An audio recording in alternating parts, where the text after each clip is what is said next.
This episode of Twimmo is brought to you by Audible. For a free 30-day trial, head on over to audible.com/gamebreaker. While you're there, you'll get a free book. Gamebreaker TV.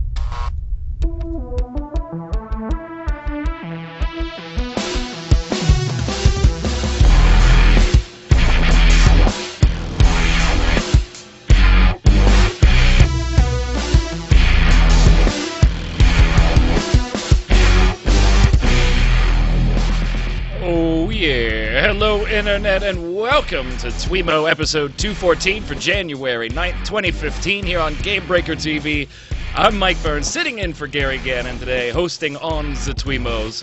But joining me like he is here every week, you know him, you love him, no green screen, Mr. Justin Kennedy. How are you, sir? In high def this week because I got no green screen. Much better quality. You have the best chroma key in the world. And that's Xsplic's fault. It sucks. Sitting in for Mike Byrne, Gary Gannon. Pulled the old switcheroo there. How are you, sir? Happy New Year, gentlemen. And to you, it's been a while since we've chatted on the Twimmos. We reversed roles. How was everybody's holidays? Fantastic. It was nice and warm. Friends, gifts, family, you know, all the good stuff. How about everybody else? I wish I could say warm. In Pittsburgh today, it was 2 degrees, so that's awesome. The weather in Pittsburgh. Right? It's cold this week, but it was 60 degrees last weekend. Oh, see, that's shorts and frisbee weather where I'm from. It's 50 degrees. Get out the frisbee. Felt pretty good last week, yeah. Nice. Cold So this week. Not a lot of news, right? Beginning of the year, end of the year, that whole deal. We fall into this little cycle and all this fun stuff happens. So I thought if you guys are cool with it, we'll start off. We'll just kind of recap our top moments in MMOs. Or see, things aren't even MMOs anymore. I mean, half the things we talk about on these shows aren't even MMOs. So let's start Changing the name to This Week in MMOs Are Dead. Yeah, This Week in kind of MMO-ish. Online games a lot of people play. Right? So, Justin, 2014, we had Warlords of Draenor, we had the expansion for SWTOR, we had expansions galore, it seemed, and a couple of new ones in there that maybe didn't take off the way we thought. What are your defining moments for 2014 MMO-wise? Spending a lot of money for games I played a month. and then finding out at the end of the year, the one game I enjoyed the most launches Elite Dangerous. I have a feeling that's going to be a lot of people watching this show is going to feel the same way. They're going to feel the same way about this year, right? Yeah, it was definitely the year of burning MMOs. If we had hard copies, we could probably build a bonfire from it. What do you mean if you had hard copies? Well, you do. You want to build. Burn always has the I got these freaking collector sets over here. That Elder Scrolls one. This might really be the just year. Sitting there. It's been. I feel like it's been slowly. The industry, the MMO industry, particularly changing, and then in 2014 we saw 2 really big AAA MMOs try and hit the market, and I definitely won't say that they're failures because they're probably. I mean, MMOs are like service-based companies, right? So once they launch, if they don't do as well as they thought they were going to do, they can reevaluate, they can make layoffs, they can restructure teams, and then they can probably get to hopefully making money again, which I think they probably all are. But I don't think anything performed like anyone, including the companies who produced them, thought they were going to. I'd say that's fair. Definitely fair. I mean, they both launched as sub-based as well. The 2 big ones. Yeah, Elder Scrolls and WildStar. And WildStar, for me at least, out of the gate, I enjoyed it right off the bat, but then stopped. Mm-hmm. I don't even think I made 50 in that one. And that's the first MMO in a long time that I didn't at least grind to level cap. You didn't get 50? Nope. And I normally always do that. I even got to 50. Hold on, I got to 50. Gets to 50 in like 3 hours usually when an MMO comes out. You just play non-stop. I do, and I got to like 44, 46, and at that point I was like, yeah, I'm done with this. And then I knew that all the grind and the attunement stuff, a lot of which has changed and been removed and scaled back and everything. But I just wasn't looking forward to it and stopped. Elder Scrolls, I kind of did the same thing. I did get to, well, level cap in Elder Scrolls, but then really didn't take part in any of that stuff. Another game that's changing an awful lot right now. In January, we're going to see the Champion and the Justice patches in this month. Those are huge items, and we still have the console release to look forward to if you're still looking forward to it. So there's lots of changes. That's why all the ESO stuff's coming out, right? We got a beta test, the Champion and Justice system, so that's ready for console. Yep. And they said, the console version is playable and it's fun, but they just don't want to drop it until the Justice system and the Champion patch is in and working, and then they'll launch the consoles. So I got to ask then, free-to-play, buy-to-play? Where do you see those two AAA big 2014 titles going in 2015? Or do they stay sub-based? No, ESO's definitely going. I mean, rumors are all over the place. I don't know exactly when, or maybe I do, but reduce your criminal reputation. Pay $10 now. Oh, God. Don't even say that. I wonder if they'll go buy it. They'll probably go buy to play. Probably still have to buy the box. They'll probably go for a reduced box price, maybe drop the price of the actual game, and it's be buy to play with a cash. I think they'll do that to make it easier on console as well. Well, they have to do. We said that from the beginning with ESO, is that if they had launched it on console, like we always thought, like console gamers would be completely kind of beside themselves and be confused by a sub-based MMO. I mean, maybe not. I mean, Final Fantasy XIV's doing it, and I think it's working out okay. But yeah, best game ever, actually. Well, this is interesting. In chat right now, Ixter, Game Breaker's community manager, said they removed the 6-month sub payment. Yeah, so about a week ago, they took that off, and it was very quiet. Really, the only official word that we got on that was from the French forums, where they just said, not a lot of people are using it, so we're taking it away, which totally doesn't freaking make sense. It's not costing you anything to keep it there besides the couple of bucks discount you're giving people. Today, the Kotaku and PC Games were reporting that EB Games in Australia, in their usual, hey, let's clear the shelves and send a bunch of stuff back, the overstock ship back. They cleared everything off the shelf. They took all of the Elder Scrolls stuff off the shelf. Now, EB Games in Australia did say, hey, this is a normal thing for us to ship back overstock, but on the list, Elder Scrolls was the only one where everything was shipped back, not just an overstock of supply. So, but the only thing that has me, okay, it's got to go buy to play instead of free to play, is that whole console thing. I can't see them not wanting to get money out of the console box. So this could be just stores getting ahead of themselves, obviously, but Elder Scrolls has also popped up on physical retailer sites, including Microsoft's own Xbox site now has a date listed on it for ESO with a price. The console version. Yeah, the console version. I think it was $59.99. Oh, wow. Maybe they will keep the original price, especially if console. That's a normal price for a console title, right? It'd be weird if they dropped it to like $30. Yeah, I got to retract that statement and say they're not going to drop the price. I think they're going to go full $60 price point, but then it's going to be a buy to win, which would be great for them. PC price. The thing that's really just the thing that's kind of even we could argue this all day, but like man, I just two really solid titles that got launched and just. Man, I don't know. I feel like we're going to go talk about what's coming in 2015 here pretty soon, and we start looking down the list. You start realizing how there really aren't a whole heck of a lot traditional MMOs in development anymore. Sure, there's massive games being developed, but to the traditional sense of where this genre started, which is good, it's changing and it's evolving. This may be one of the last years we sort of see it. I mean, of course, you're always going to get them cropping up, but I'm talking one that maybe hits and it just becomes gigantic. Now, I wanted to know what you guys think about. I'll jump at WildStar for a second, really quick, and especially because the last, I guess, I'm going to leave the expansion of Draenor out for a second and talk about WoW, but the last, I guess, traditional style, I'd say. MMO, I don't even know why I keep calling it that. It's whatever it is. It's a damn MMO. But success, right, is 14, right? It's Final Fantasy 14 without a doubt. Mm-hmm. What do you guys think now? How much of the IP do you guys think that played into the fact of that being super successful? And could that have been one of the reasons, like a really big reason, why WildStar is also not doing so well, because it didn't have the IP behind it, or an IP behind it? I think the IP side, I mean, and Byrne, you're obviously heavily invested in Final Fantasy, but I think the IP side of it really allowed them to forgive and forget many things, allow it to go and be there to come back and play.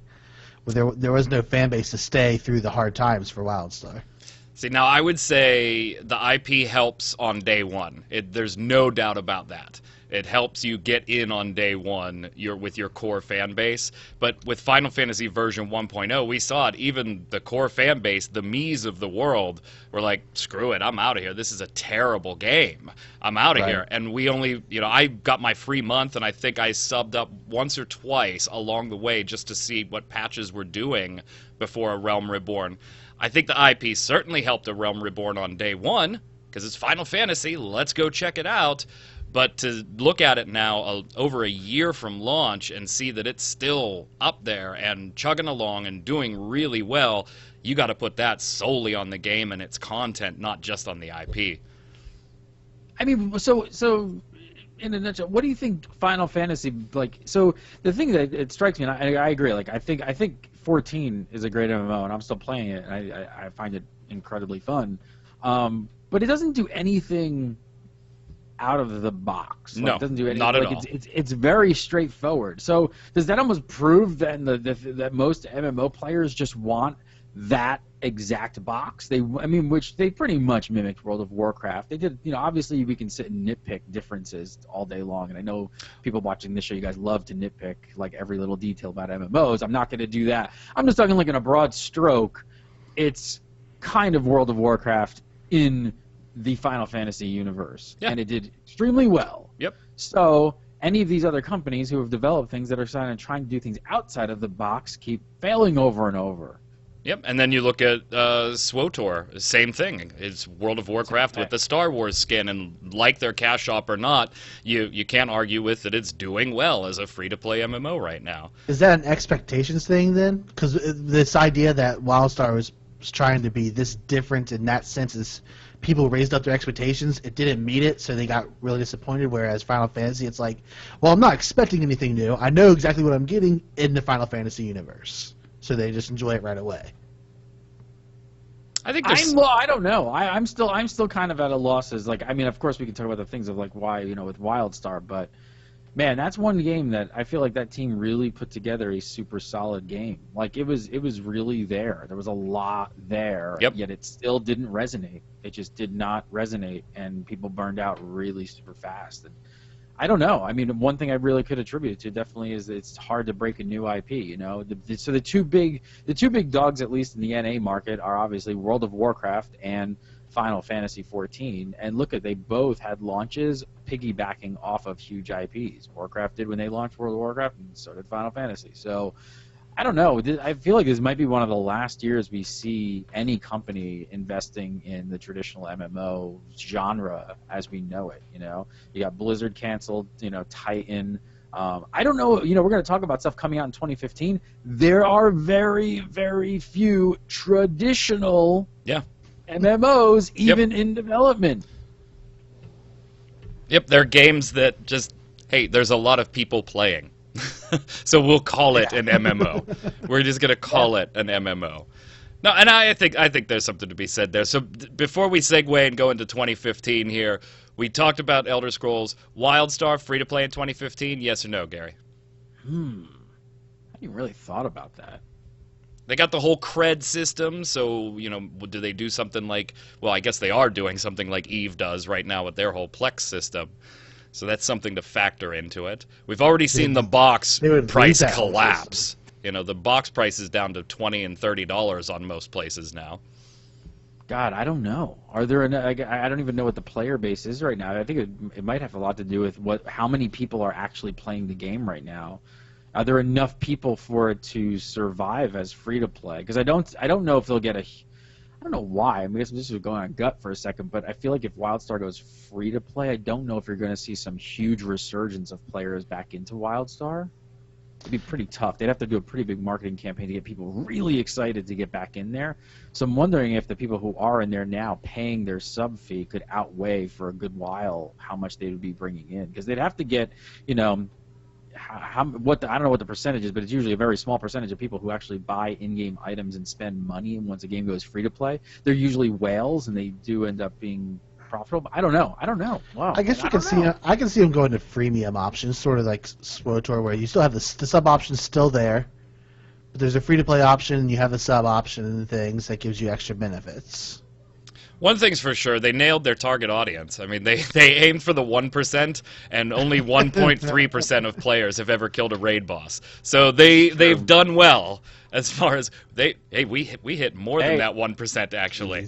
I have to say, go back, watch the UDSPs. What did I keep bringing up show after show after show? Is this rating thing really going to work, guys? Is this 40-man thing really like something people want? I'm not so sure about it. Yeah, how'd that go? And it's already being tested to take out. So yeah, 20 man. Yeah, I mean, down to 20 man. Yeah, they're already testing 20. I kind of don't even get the decision. Like, it was good for marketing, but that whole hardcore 40-man thing like just didn't make sense to me even at the time, because it was like, wait a minute, Blizzard, with the biggest MMO in the freaking world pretty much, did it and took it out. Yeah. Would they have taken it out if it was working, or even if they thought it would work? They would have at least even changed it. Guys, you're talking about a company that has stolen every good feature from launched MMOs to put into theirs, and this was something they dropped. Bad idea. So. All right, so let's move into 2015 then, and yeah, somebody chat deal with it. Some of the games we're going to talk about may not be MMOs in your book. Who cares? Most of them won't be. Yeah, but man, almost all of them. You know, another thing, to finish up on the 2014 thing. I mean, just did you guys even see like Massively usually gives out like an end of the year award to an MMO, and they gave it to no one. Nothing. They gave it to nothing. They're like 2014 sucks so bad we're not even going to give an award out. I give it to Elite Dangerous because it did come in under the wire. It's the only thing. Oh, good grief. I've watched the two of you play that on a number of streams. I also saw Justin's video where he got a 50,000 credit bounty and looked like he was about to just flip the table in victory when it happened. That's a pretty good one. I got it in the Sidewinder, I think, actually. I got it in the basic ship. So nice. I've gotten some 30s. I haven't gotten 50. All right, move on. Yeah, he saw it just eyes big the whole time, and then somebody came in late towards the fight. He was like, "You're not stealing my kill!" I've never seen Justin that pumped up. All right, let's go into 2015. Speaking of space, Gary, you've probably by now mortgaged the house to pay for different things in this game. No, sir, I have not. You're totally wrong. You've spent so much money in this game I haven't. You're so wrong. I spent like $30. Really? I thought at one point you bought the $200 ship thing. No. I refuse. I'm refusing. I'm boycotting this ship purchasing of virtual ships before a game even comes out. No, I have one ship in Star Citizen.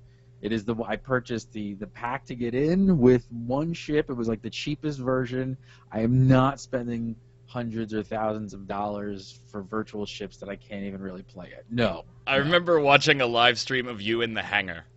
That's all it was. It was you in the hangar and one ship. It was like an hour live stream, climbing up the ladder into your cockpit, down the ladder out of the cockpit. I mean, don't get me wrong. I want to buy those ships. They're super sexy, but no, not doing it. I've got that one ship. All right, if you haven't guessed by now, we're talking about Star Citizen, coming out from Cloud Imperium Games Corporation. To be honest, as much as I like sci-fi and stuff like that, Star Citizen is so far down the list for me personally. Wow, really? And I think I don't, there's nothing to impinge the quality of what I'm seeing. It's just the things that I seem to be seeing from Star Citizen are so slapdash right now. They're pieces that have almost no interconnectivity so that I can wrap my brain around what the game actually is going to be. So it's kind of down the list for me. You guys may follow it a little bit more. Yeah, no, it's pretty much like that. I can understand your feeling on that. That's actually a good point, is that like there's like, all right, we've got this, arena commander thing where you're like basically on a map where you're dogfighting, and then we're going to show you a couple screenshots and some moving footage of what we think the FPS on the ground stuff will be like, but none of it is tied together. It's like all this like scattered modules of gameplay. Like, how does this all come together? It almost makes it feel like vaporware almost. Like, oh, we'll give them a little treat here to keep throwing money at us. I mean, I know it's not, but it kind of. I guess it does kind of bring that feeling. Like, I have been wondering now. I think I put $100 into the game, but I've been like, is this game gonna come out in how many years? 2, 3? One? It's supposed to be 2016, right? 2016. The Game Breaker Nation Star Citizen GM has sunk 30 grand. And is one of the top backers on Kickstarter for this thing. All right, person who spent 30 grand. I am gonna make a space sim. And you're gonna fund Game Breaker. I'm gonna name it whatever your name is. I'll name it your name. It'll be fantastic. We'll really do it. Hey, I mean, here's the thing. First of all, I gotta think that the original scope of Star Citizen was probably not as fleshed out. Like, they probably had an idea and a goal and said, hey, what do we think we can raise here, and what can we make this? And then I think that number far exceeded any of anyone's imagination of how much they were going to raise on Kickstarter and beyond. So they probably had to start going back like, holy shit, what are we going to do with all this money? Let's start looking at this and how can we make this bigger. So that could possibly pay into a little bit of why it feels a little disjointed. And I think they, Chris Roberts just has the community like he's like the puppet master. He's great at it, but he's got the track record to prove it. Like, he hasn't let the gaming community down when he did make games. They were great games, and his legacy kind of I don't think he's going to. Of course, games could fall apart, right? It's a huge project. There's teams all over the world. We've seen this with online games. But at the end of the day, I don't know. I think he's got kind of a legacy that it would kind of tarnish if he kind of really lets this slip through his fingers and not produce something that's pretty great. Especially with almost $70 million in funding. Yeah. I mean, we say that, and that's like that is an amazing number coming off of Kickstarter and fundraising for sure, no doubt. It's really not an incredible amount of money to make an online game these days, though. Yeah, look at BioWare and Saboteur. So it's not like it's this incredible amount. It's just incredible that they raised this straight from the community. No publisher, they can do what they want. So, I mean, Star Citizen. I mean, Elite Dangerous, by the way, I don't know if you guys know, I caught this towards the end of the year. I hadn't even known this, that's actually the first MMO, crowdfunded MMO to have ever actually launched and released. It's the first one ever. So we've actually seen one happen now, which is great. I think Star Citizen is going to possibly, obviously it's going to set a new level of what can be crowdfunded without a publisher, and then see what they can actually bring to market. But they've got nobody on, looking over their shoulder telling them what they can and can't do, which is probably, to me, the most exciting thing about Star Citizen. To have a good chunk of money like this, who knows what it's going to hit in the next couple months, At this rate, they'll probably break 100 million. Maybe, no, they probably won't break 100 million, but who knows? Maybe they'll come up with some grand scheme. But even with 70 million, and no one dictating what they can and can't do, it's going to be really interesting to see what they can do with that money. What about you, Justin? You pumped up for the Star Citizens?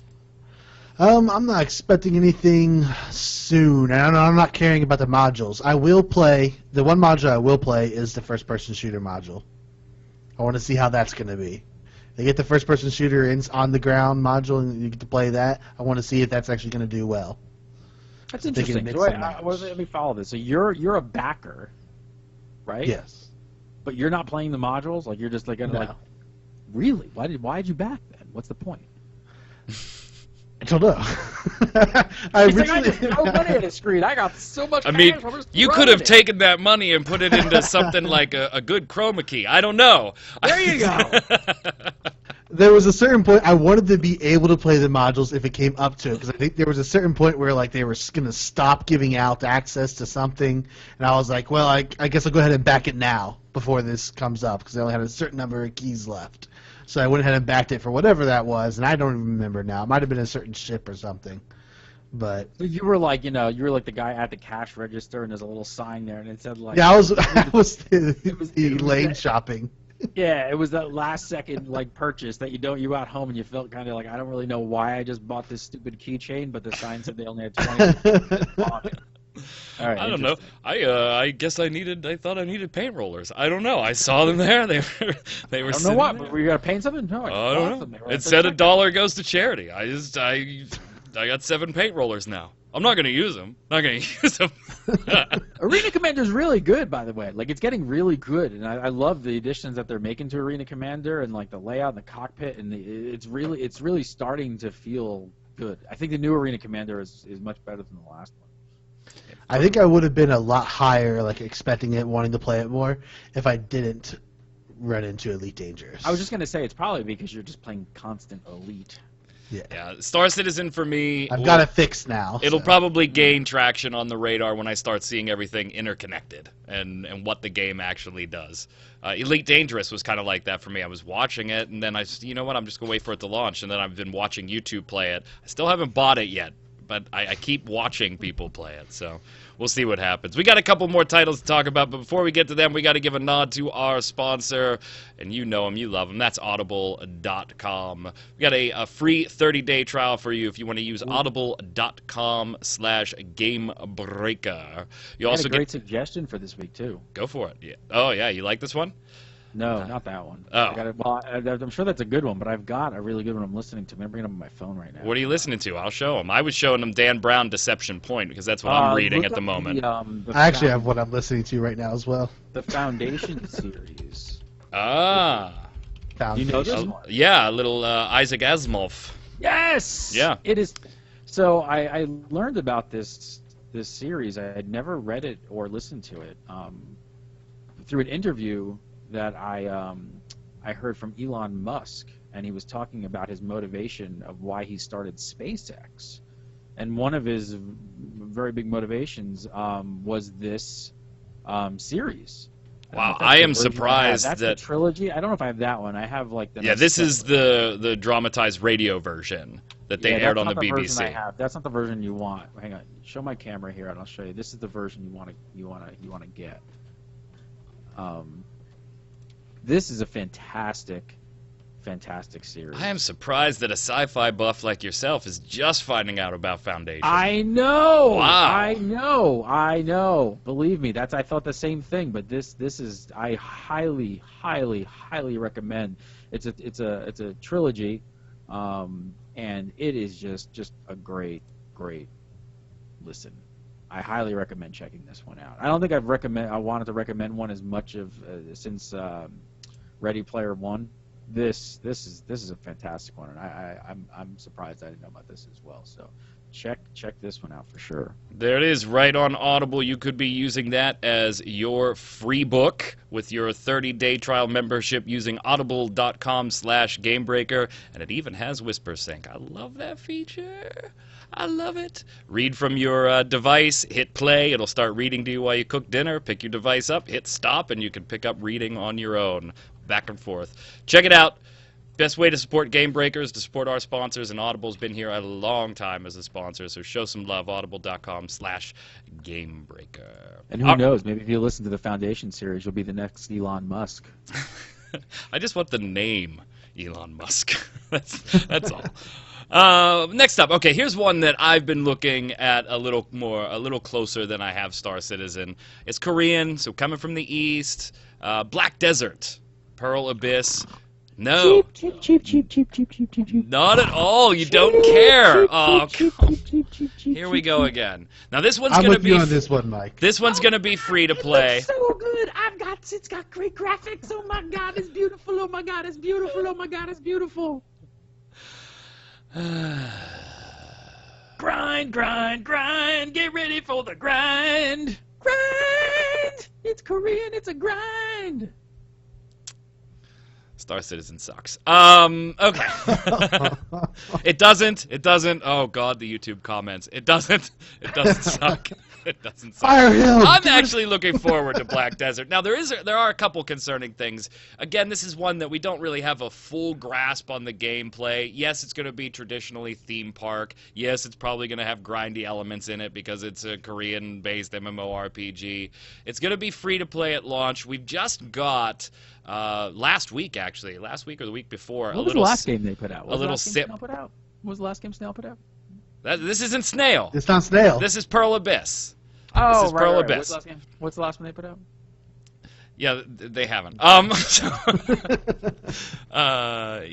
All right, so first time developer, published by Daum Games. We did get a sneak peek at the cash shop through Steparu, who posted a video. There are a couple concerning things in there already for me, and it's still in closed beta. This one probably is not releasing in the West till 2016, but plan on having access sometime in 2015. Gary, you couldn't care less about this game. Could not care less. He's drinking his coffee. He's not even listening to what we're talking about. I don't even know what you're talking about right now. All right, what about you, Justin? Give me the lowdown. I'm wanting this game. If it actually is sandbox action game like they say it is, then I'm interested in it. I don't care if I got to grind on mobs. That's much better than grinding on any quest in a game. Really? If I get to grind on mobs, I'm perfectly fine with that. Well, done with that. FMMOs hate MMOs. If it's fun combat, then I'm not going to be so minded of it. Like I Obviously. enjoy the combat. Gary can't even believe we're talking about this. Like, how dare you have the audacity to bring this up on the show? When's the last one you liked? What are you still playing? I still play Terra off and on. Oh I actually played Fate of Arun, their expansion, on a stream that I do each week for the last 2 weeks. Pushing my way to level 65 on my Archer. That's Korean. Terra's actually making money. You're like flabbergasted that I might actually have the audacity to play Terra. You know what's sad is Terra's more successful, I think, than ESO and WildStar. So I'm not even going to break into those numbers. All right, I'm looking forward to Black Desert. Gary's not. Justin kind of is here. The one thing that does concern me is in the Cash Shop preview, again, it's closed beta in Korea right now. There was a 3-set... Are they gonna sell panties in the cash shop? Yes, actually. or pantyless. Yeah, and there's a wear slider too. So when you preview the clothing, which they do have like bra and panty sets and stuff, you can turn the wear up and down. It starts getting holes in it. Whatever. Have fun. Perfect. Have A fun wear with and those tear. things. But there was a 3 armor piece bonus that if you bought this particular set of armor, which was limited, and you wore all 3, you got a 10% experience boost. Normally, I'd say no big deal, because when we hit level cap, we're all at level cap anyway. It really doesn't matter. But it is a little concerning since Black Desert Online is going to have that post-level cap advancement where experience still matters. So technically, if you have that, you would always be ahead of somebody that didn't pay. So it raises an eyebrow for me, something I'm keeping a watch on. Gary, I'll keep you posted. I know you're incredibly interested. Let's keep it posted. Somebody mark down episode 214. All right, here's one for you then, Gary. The Division. When we first saw this one at E3, all of us in chat were pretty impressed. We've had more information in the last year about it now. Are you still interested in this one? Or I'm interested, but I still don't think there's enough information.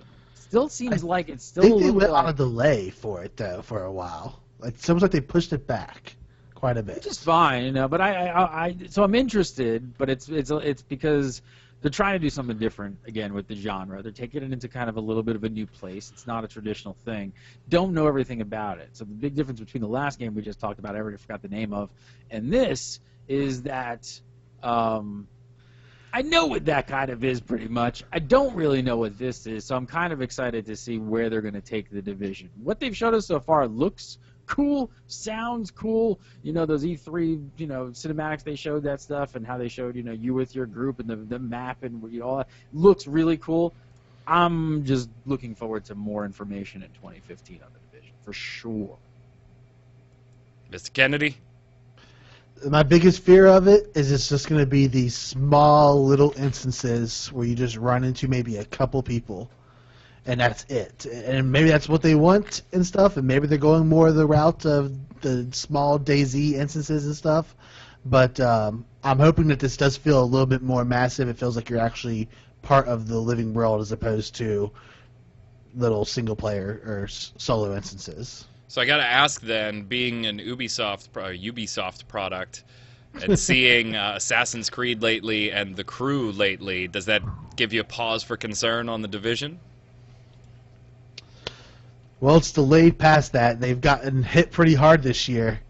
So I think it actually gives them more reason to actually make it better. I'm not going to lie, I was severely disappointed with The Crew. Yes, so was I. Like, big time disappointed with The Crew. I haven't played it in a month. Did you guys ever get to play with people? Like, did it ever work? A couple times I did. Yeah. I barely even saw people in the game. I was like, I'm done. Like, All right, this is number 1 on my 2015 list. EverQuest Next, number 1, because of the $100 investment I made into Landmark, and man, that was the best 40 minutes that my $100 has ever bought me at any point in my life. I'm just not a creation builder, so Landmark's not doing it for me. I'm super pumped about EQ Next. Probably the closest thing to a traditional, as far as we know, MMO on the list, right? For 2015. It definitely comes from a background of it. And they're even doing a lot, very obviously, a lot of different things with it. Yeah, but with the no leveling and that stuff too. So Yeah, they're changing yeah, the yeah. formula a little on us. Yeah, I'm definitely definitely interested in hearing a bit more. I mean, EverQuest is where I started my MMO journey. Me too. I remember buying the box. I remember walking through the store and seeing the box and like picked it up and had a sticker on it. And it said "play with like thousands of players" or something like that. It was like a little sticker, and I was like, "What does that mean?" And you were like, $14.99 a month. Why would I pay a month to play? I know, and I bought Why it. would I pay every month? I can't remember where I bought it. I can't remember the name of the store I bought it, but I remember taking it home and loading it up. And I remember that was the first time I played a real MMO and saw like this person run across the screen. And I was just like, oh, "That's a person! Oh my god, it's a real person!" So like I'm really interested in seeing where Sony takes the genre and kind of I want to see them get a big win. I feel like SOE's kind of been wavering for a little while, and I feel like they need a big win. They got 2 titles coming out. We're gonna talk about the other one here pretty soon, but man, it'd be really cool to see EverQuest really make a huge comeback into so to speak, and just have like a lot of people really excited about it. Not just the core EverQuest fans who have still been stuck through it all these years. It'd be nice to really see them just kind of stand up and build something incredibly cool that knocks all our socks off. Yeah, I actually started with EverQuest Online Adventures for the PlayStation 2. Oh, wow. That was my start. 2. Because for all of my life, I was a console baby. Screw you and your PC master race. Mostly because I couldn't afford a decent computer at the time. And then when I got into computer PC gaming, I went back and played EQ1 and EQ2. So EQ Online Adventures was where it started for me as far as MMOs go. Justin, EQ Next doing it for you? I don't have any experience with EQ1 or EQ2 like you all. I did play EQ2 for a little bit, but not big. But EverQuest Next is the one MMORPG, like I guess what we go by definition, that I am wanting to get all the information I can this year.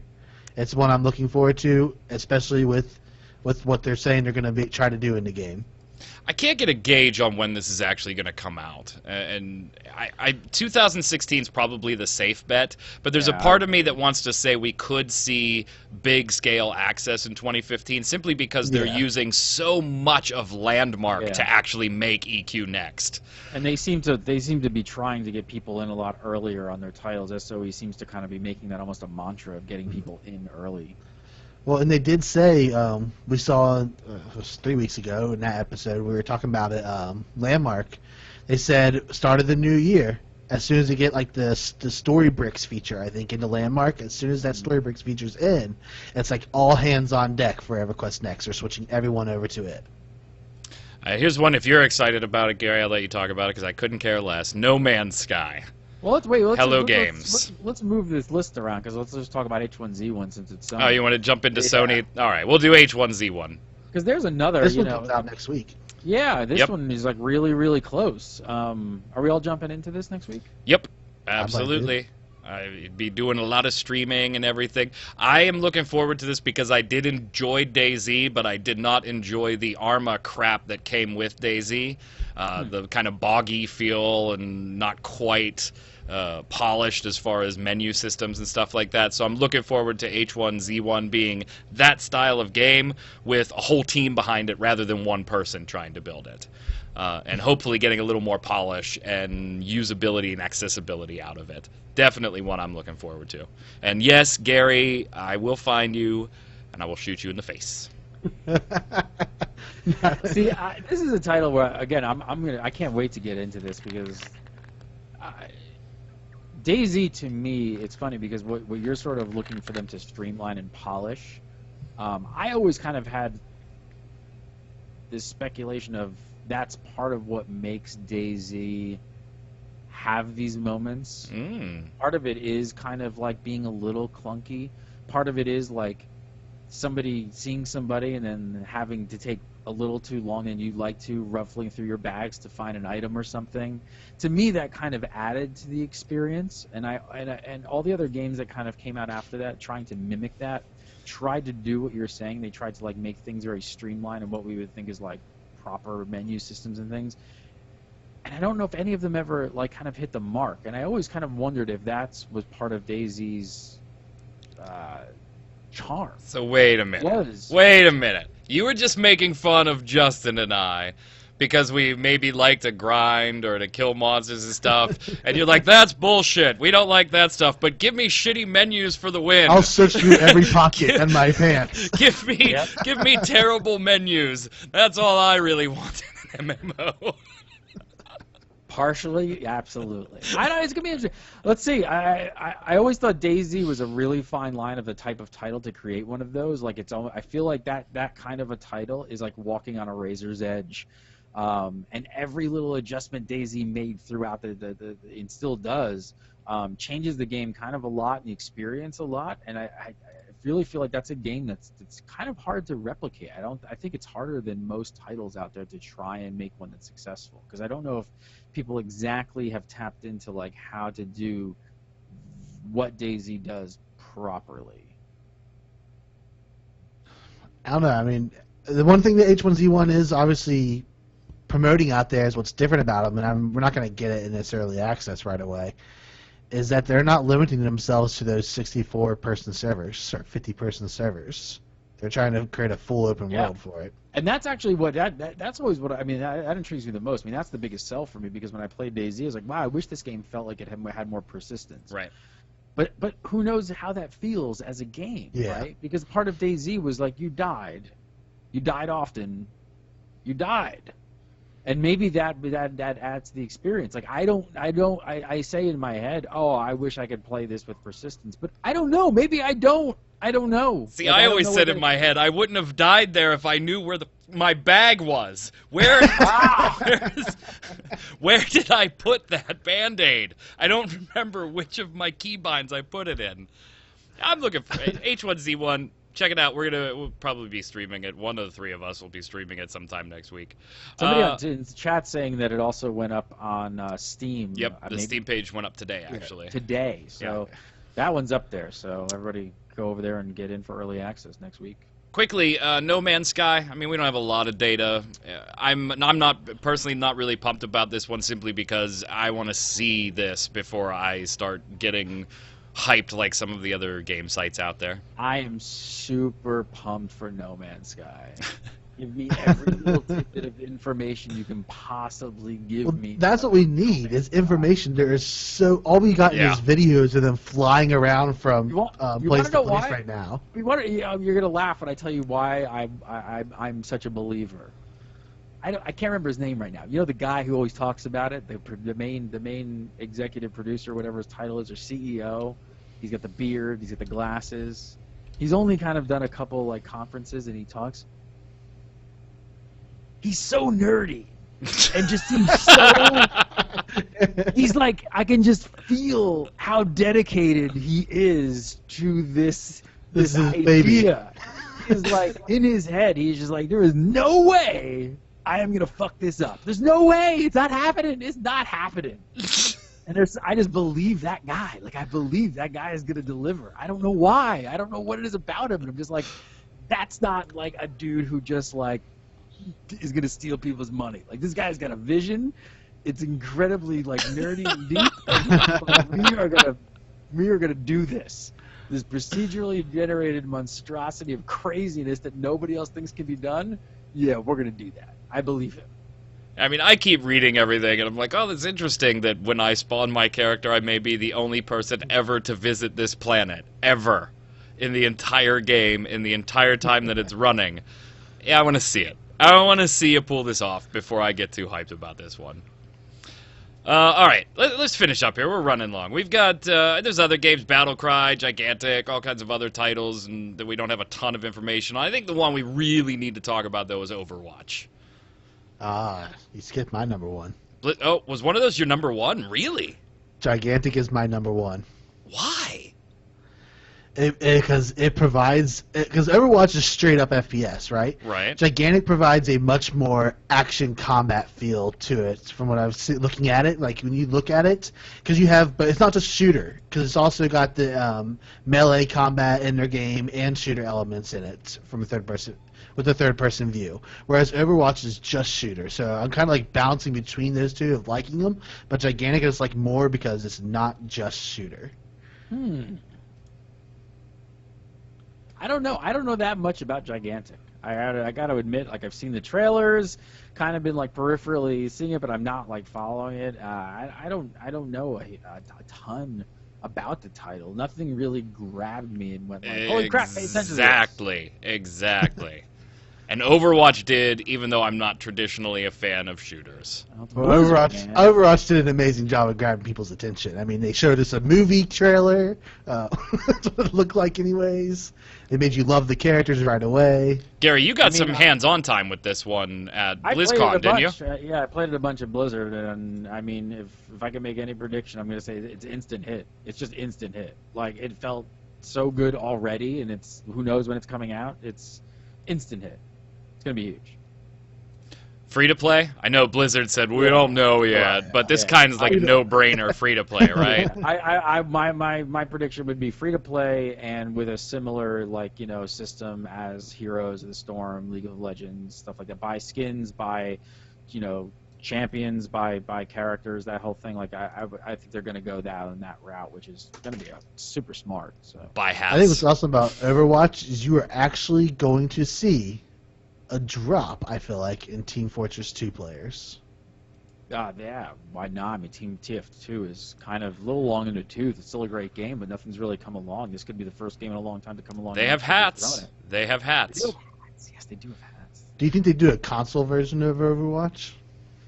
They could easily do it. It's all shooter. I mean, yeah. I don't see a reason why not. And didn't they say at BlizzCon during one of the interviews that somebody asked, is this planned for consoles? And they said, well, we're not developing it for a console right now. It was one of those types of answers. No, well, we're not doing it now. That's the way it's going to be, Ganon. Yeah, see? That's the way it's going to be. It's going to be on console, see? Play it on your Xbox One. Yeah, see? Mr. Justin Kennedy. You can follow him at just JK Kennedy TV on the Twitters. Where else can everybody follow you at, Justin? YouTube and Twitch and everything else, the same exact thing. JK Kennedy TV. Well, that keeps it all easy. That's called good branding right there. Mr. Gary Gannon filling in for Mike Byrne. You can follow him on Twitter at Gary Gannon. And at Gamebreaker TV, where he's doing stuff every day. I'm Mike Byrne. I'm doing stuff. You can follow me on Twitter at MagicMan1, MAGICKMANN1, or over on Gamebreaker or XIV Nation, wherever Gary has me post stuff. Until next time, gang, stay safe. We'll see you out on the servers.